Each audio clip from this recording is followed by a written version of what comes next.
जंगल भितरे मद प्रस्तुति चलीथिबा खबर पाई चढ़ाऊ करिला अबकारी विभाग। एभली घटना घटी उदला अबकारी विभाग अधीन पथुरिया ग्राम रे। ग्राम निकटरे थिबा जंगल भितरे अबकारी विभाग चढ़ाऊ करथिबा बेले दुई मद बेपारी घटनास्थल फेरार हो जाइथिले। हेले जंगल भितरे थिला मद साम्राज्य। जुआड़े देखिबो सेइआड़े ड्रम भर्ती महुल पच, ता सहित मद रोसई चली।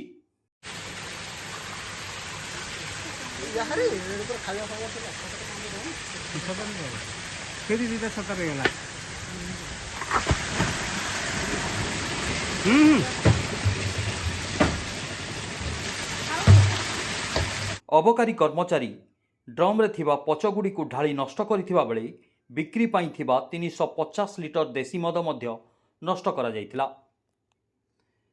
एहा सहित घटनास्थल रे मद बेपारी छाड़ी जाइथिबा दुई गोटी बाइक को विभाग जबत करी आनिछि। 12,500 किलो पच नष्ट करा जाइथिबा कहिसंती अबकारी इंस्पेक्टर।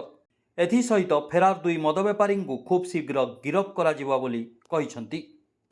आमर सुपरटेडेंट प्रशांत कौर निर्देश क्रमे पेट्रोलिंग ड्यूटी आम एफआईआर फोर्स मजिस्ट्रेट सहित ये पेट्रोलिंग कर उदला एरिया पेट्रोलिंग करूँ। पथुरिया नाम जगार गोटे नाल कड़े विशेष खरबेल नाल कड़े बहुत मद रंधा चली से मद सारजेम सहित से आम स्टाफ मान सहित से घटनास्थल पहुँचला बेलू आम दूर देखिकी से मैंने खसी पड़े से जगार आम दुईटी मोटरसाइकेल गोटे स्कूटी और गोटे मोटरसाइकेल जबत करूँ। दुई जन व्यक्ति से फेरार मार्चंती। से जगार 12,500 केजी मौल फस पच और 350 लिटर मद जबत कर संक्रांति आम दुईटी केस रुजु करूँ।